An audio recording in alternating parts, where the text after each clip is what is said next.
Welcome to our YouTube channel, where wisdom meets inspiration. In this channel, we share valuable insights to help you become the best version of yourself. Our content is designed to uplift your spirit and enrich your life. Make sure to subscribe to our channel to stay connected with this incredible journey. Click the subscribe button below. A lot of work has been done on what concentration is and how we can increase concentration. Recently, in this branch of psychology called positive psychology. So there is a psychologist, Mihaly Csikszentmihalyi, who has dedicated his life to the study of attention, to the study of how we focus, how we get concentration. His basic insight is this: actually, our power of attention is limited. We say the mind has unlimited power. He says, no, just the opposite. We have limited power only. And he quantifies it. He says, at any moment, our attention has only a limited bandwidth. He says it is 110 bits per second, approximately. That's the amount of information. Bits means the computer science bit of information. So at any given second, we can consciously process only 110 bits of information per second. Now, that might seem to be a lot, but it is not. For example, he says, just to process the words of one person who's speaking to us. So I'm speaking to you. If you are attending to me, if you're listening to what I'm saying and trying to understand, you're using up about half of the available cognitive bandwidth. He says around 60 bits per second it requires to listen to a person and understand what the speaker is saying. That's why if two people speak to us at the same time, we do not have enough cognitive bandwidth to understand both at the same time. You see, it becomes very irritating. If somebody is speaking to you, another person starts speaking to you, you become very upset. It's very difficult to concentrate and focus and understand anything. It's because it goes beyond our bandwidth limit. Now, here is the key insight from Mihaly Csikszentmihalyi. What is concentration? He says this 110 bits per second, which is available to you, how much of that we can take and focus on one subject. That is concentration. So out of 110 bits per second, can I take 70, 80? Little bit will be left over for just being aware of oneself. Can I take 80, 90 or 100 bits per second and focus it on my object of concentration? So I'm studying a book, a chapter in a book. How much of 110 bits per second is concentrated there? If I'm not interested and bored, what will happen is maybe 30, 40 bits per second is there. But what happens is the excess cognitive capacity which is left over, and this is crucial, the excess cognitive capacity which is left over, that is not being used. So anything in the environment that pulls your attention, that excess will go there and you will be distracted. A noise is there, TV is there, phone is ringing or phone is giving a little beep or a ting, immediately mind goes there. And that is distraction. So when a child says, child is not interested in studying, is fidgeting, is bored, no concentration is there because only a little bit of the cognitive capacity of the child is there on that book. And maybe 60%, 70% is left over and continuously distracted by things in the environment. Those children who are concentrating, they're giving 80, 90% of the total capacity on the object, and the external environment is not making a difference to it. There's no bandwidth left over for loss of focus. You're holding on to that focus.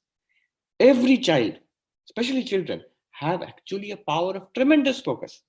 Notice when the favorite cartoon or favorite TV program is there, how much focus is there? For hour after hour, the child will sit there and look. So ability to focus is there. It's only not under our voluntary control. Swami Vivekananda says that if I had to do my education all over again, I would develop the power of attachment and detachment, the power to focus my mind at will and then to detach it and put it on another subject like that. So this is a key idea that we get from Mihaly Csikszentmihalyi. And he gives us this idea that how do you develop? So what is this power of concentration? Very important idea is that when we are concentrated, deeply concentrated, you're using 80-90% of your focus, the cognitive ability to do something, read a book, write something, whatever it is. It is actually a very pleasurable feeling. It is a very enjoyable feeling. Concentration, focus is not boring. It is enjoyable. Not only it makes you more productive, more effective, it is also very enjoyable. He calls it flow. And he's written a book about it called Flow, which is a very important book in this whole literature on attention and concentration. He says, the quality of my life, it depends on how much concentration I have and what I concentrate on. How much concentration and what I concentrate on, that makes all the difference to the quality of my life. I read about the case of this lady who wrote another book on concentration. She says that she got cancer and then chemotherapy, and she was very miserable. Physical illness, the effects of chemotherapy, the financial worries about all the expensive treatment. So her life became hellish and miserable. Then she decided, no, I am a writer. I will focus on my writing and give minimum attention to all these other problems. These problems will go on. So once she said that once she shifted her attention from her troubles, cancer, chemotherapy, financial problem, to writing and writing alone, and minimum attention required for all the other things, whole quality of my life changed, she says. Because what I was concentrating on, am I concentrating on my problems or on my work? My work is writing. I'm concentrating, more attention will be given to that. By that, what I concentrate on and how much I concentrate, that makes the whole difference in my life. So this is a very important insight. And Mihaly Csikszentmihalyi gives this, the crucial technique for improving concentration, very deep insight. He says, there are these two factors. One is challenge. Consider challenge to be like a y-axis. And other one is skill. Consider skill to be the x-axis. Now, as our skill increases, as the challenge in our life increases, if something is more challenging and we are not skillful, it will make you anxious and worried. So there is an assignment, for example, for a student, something you have to write, and I don't know, I've never done such a thing earlier, I'll be worried. My skill is less, challenge is more, worry. Skill is more, you are very confident, and challenge is less, you get bored. Imagine when you are learning how to drive for the first time, skill is less and challenge is more. You're very concentrated and anxious and tense. I should not hit or get hit by another vehicle. When you are an expert driver, after some time, the same driving, it is almost mechanical. You can enjoy music or talk to another person and drive automatically. So the skill is more and challenge is less then. Now, his crucial insight is when skill and challenge are equally balanced, in between, there is this thing called flow, concentration. What is concentration? When the work that you are doing, what activity that you are doing is very challenging and your skill is exactly equal to it, not more or less. So you are forced to use all of your power, all of your focus, all of your skill to accomplish that task. Then you will be in flow, in concentration, full concentration. And that flow state is a very healthy state. It's a very beneficial state, very enjoyable state. I remember I noticed how students in IIT Kanpur, they worked in the library. I would sit in the library and read and watch them sometimes. Same group of students come early in the morning, sitting there. Afternoon, when I went back to take my bath and I had lunch and came back. Same group of students still sitting there 7-8 hours later. 8 hours, 10 hours, 12 hours, sitting and studying the same thing. Not one, many of them have the same capacity. I don't know, this is sad that we have not recognized that the crucial factor in education is the power of concentration. And we are not helping children to develop that. So students studying like that, I went to another engineering college many years later to give a talk to the students, a private engineering college, and well equipped. All good facilities are there. I went to the computer lab and it was empty. I asked the professor, so it's 5:30. Are the students not there in the lab? He said, "वो घूमने चले गए हैं. They have gone to, out. It is open. If they want, they can come, but nobody is coming." So when I went and talked to the students, I said, "See, the difference you see, IIT Kanpur and you is not that वो IIT है, ये उतना अच्छा नहीं है, ऐसा नहीं है. You got the same kind of facilities. It's not a difference in teachers so much. It's not even that वो लोग ज़्यादा intelligent हैं, हम लोग intelligent नहीं है. Not at all that also. There's only one difference. And the difference is how persistent those students are and how persistent you are not. One difference, same computer, same kind of laboratory. Maybe your laboratory is more latest equipment is there, more shiny, and it is empty. And I can guarantee you at 5:30, if you go to the lab in IIT Kanpur, it will be full. Now, what is the difference? The difference is that the ability to hold on to one task and go on hour after hour to do it.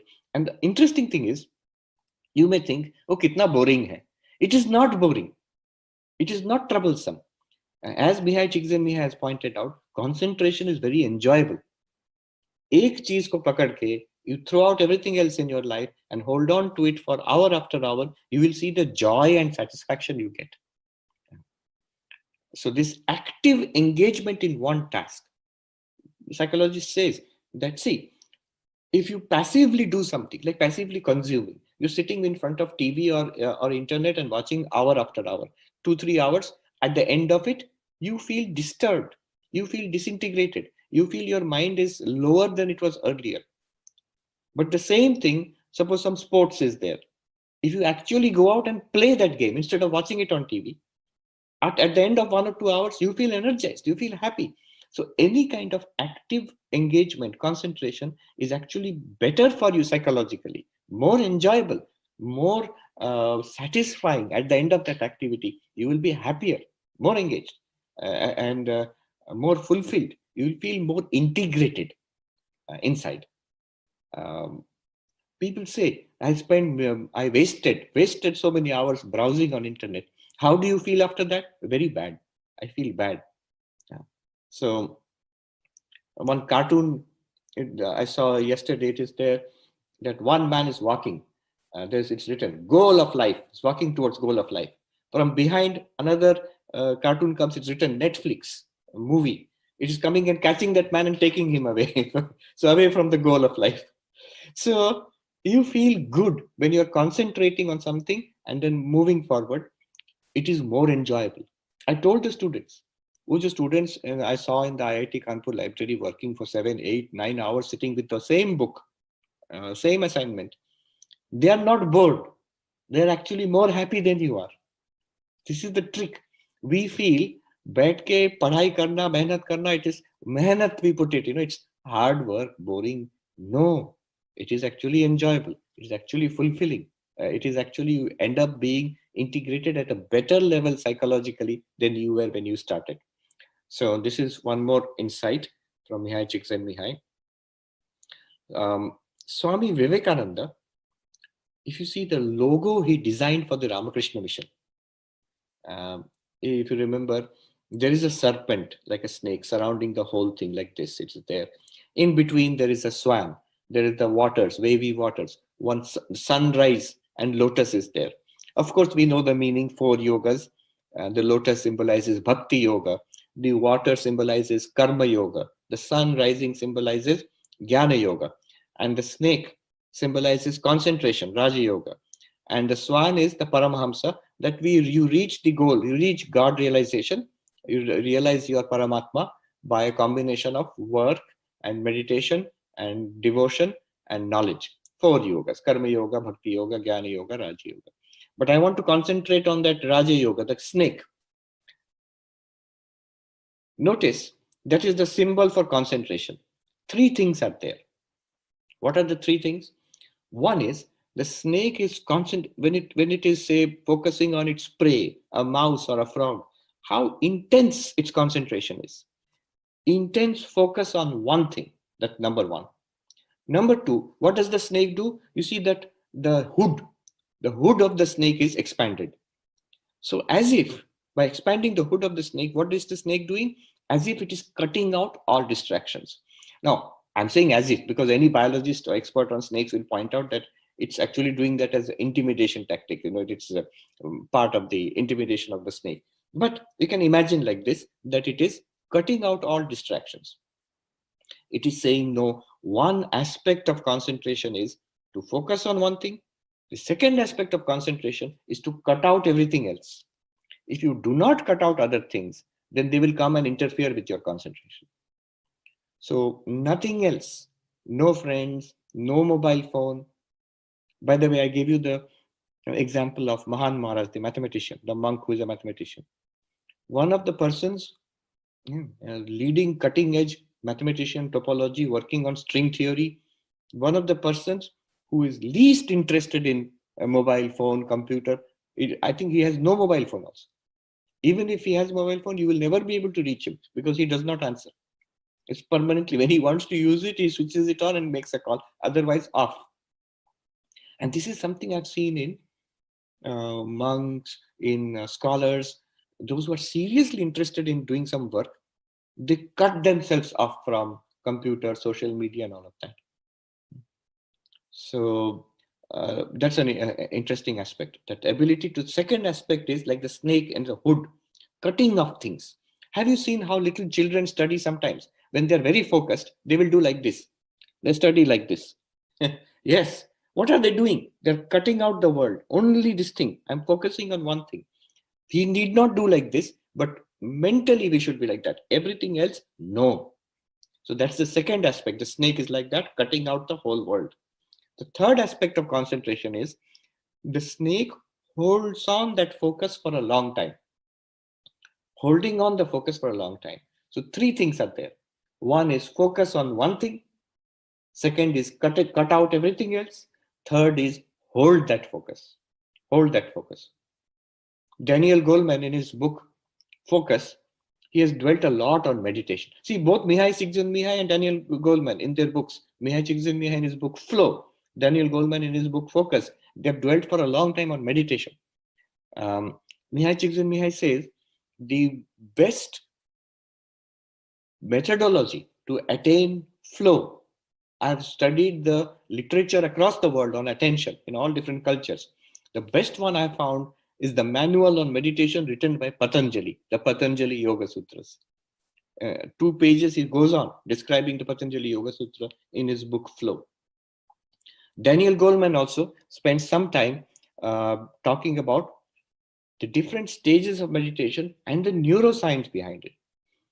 He says, when anyone tries to meditate, what happens is you take up one object of meditation. In whichever tradition of meditation, it's basically training of attention. All meditation techniques are training of attention.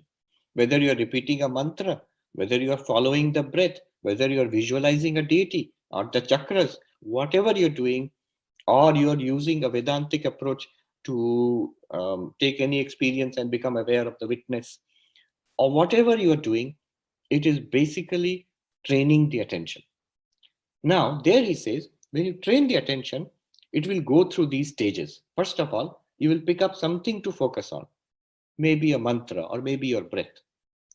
Then second, what will happen? Some distraction will come. Always, some distraction will come. Some thought will come, some sensation will come, and the mind will go there. Not only go there, from there to something else, and mind will start wandering.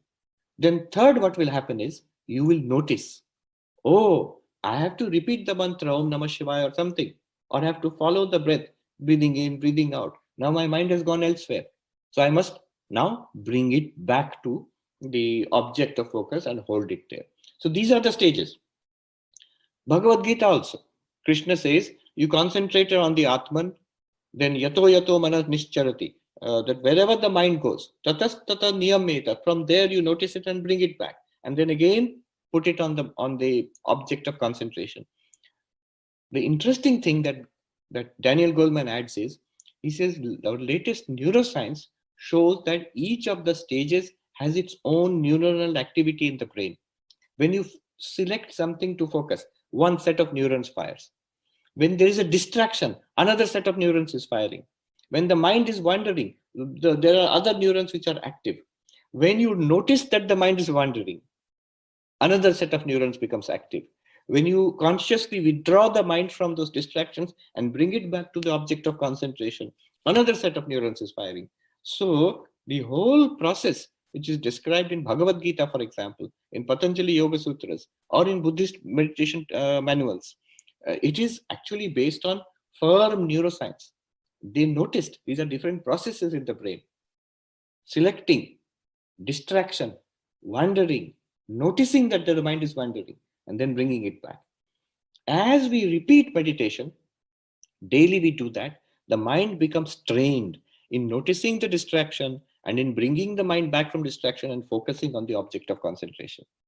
So repetition, like a mental gym, it trains the mind.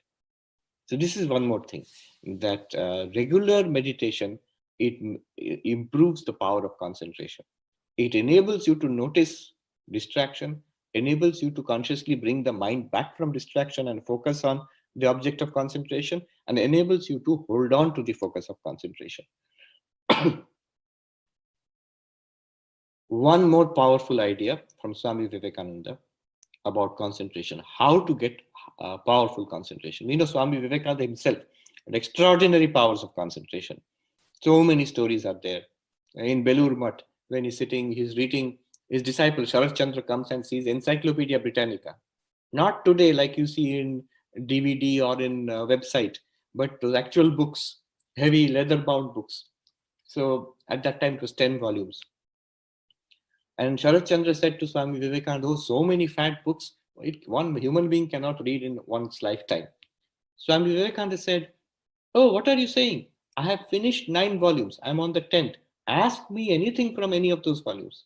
And Sharat Chandra actually took up the challenge. He picks up this volume and that volume, randomly opens pages and says to Swami Vivekananda, tell me what is there on this subject. And Swamiji replied to all the questions, including sometimes the same language down to the comma and full stop. Sharat Chandra was stunned. How is this possible? And Swami Vivekananda says, by the power of concentration and Brahmacharya, he says, it is possible. Power of concentration, Brahmacharya. In another place, Swami Vivekananda said, the purer the mind, the easier it is to concentrate. The more you have purified the mind, the easier it is to concentrate.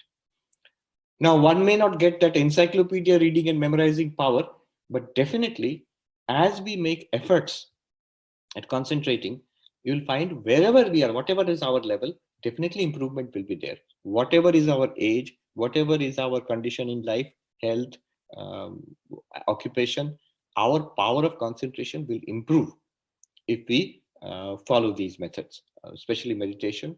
And Swami Vivekananda gives a very powerful method. He says, simple and powerful. Do whatever you are doing with the fullest possible attention. Not just meditation, not just studying. At whatever time, whatever you are doing. You may even be gossiping on mobile phone with your friend, but do it with the fullest possible attention. Why? He says, remember you, it is the same mind. We have only one mind. We have only one mind. One Swami in Satyarupanji in Raipur Ramakrishna Mission, he, a very senior Swami, he gave a very nice example. He was telling students, कि आप तो आपके पापा तो दाढ़ी बनाते होंगे, and he said your father shaves. So if you take the shaving blade of your father, उससे आप pencil चिलना शुरू कर दे. If you start sharpening your pencil, what will happen? The student said it will become blunt. Will your father be able to shave? No. Why? Because it has become blunt. Similarly, we have only one mind.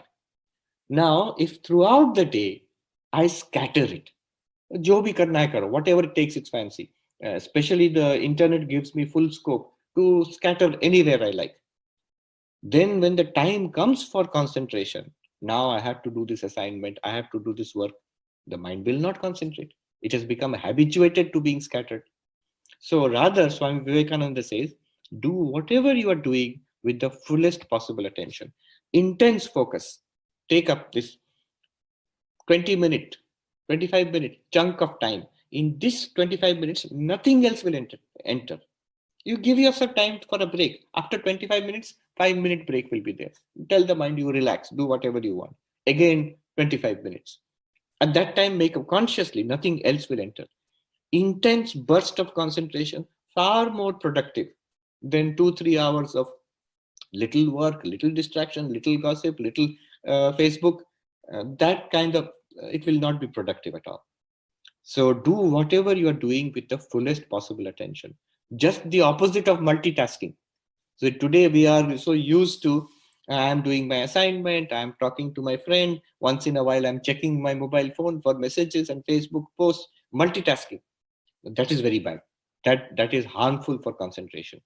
Time magazine, in fact, had a full page, full cover story on multitasking. And the conclusion was, everybody concluded that multitasking is not good for our mental health or even for our productivity. Swami Vivekananda says that do whatever you are doing with the fullest possible attention. I have noticed these monks, scholars, good students who have got this tremendous power of concentration. In their other activities also, they're very concentrated. In their other day-to-day activities. If they're talking to you, they'll pay full attention. And not for long. If you bore them, they will go away. But as long as they're listening to you, they listen very carefully. I've seen that. Yeah. I have seen professors in top institutes. I ask a question. They remember my question, every exact word to word. They've listened so carefully. They can quote my question back to me. I cannot quote back what I asked maybe, but they know exactly what about you. So they give the tremendous attention, even for a short span of time. Do whatever you're doing with the fullest possible attention. Remember, we have only one mind. Last word and I'll finish. I've talked only about concentration, but in Swami Vivekananda's philosophy of education, it is only one aspect. It is not enough. Ravana also had tremendous concentration. The demons in our mythology are people who had great concentration, but were not good people. So just concentration itself is not enough to be a blessing to our life, to make us helpful for ourselves and for society. Swami Vivekananda gave great stress on unselfishness. Let our life not be limited to only to myself. What I do, it should be a blessing to others, in my community, in my society, for humanity at large. So the more you stand for something which is for a lot of people, not just yourself, the more you stand not for the individual, but for the community, the more successful you will be, for your own sake and for others. Not just the power of concentration, but the power of unselfishness. I would say power of unselfishness is greater and bigger and more beneficial than even the power of concentration. Both should go hand in hand. Become Swami Vivekananda's messenger. Share the video with 3 of your friends.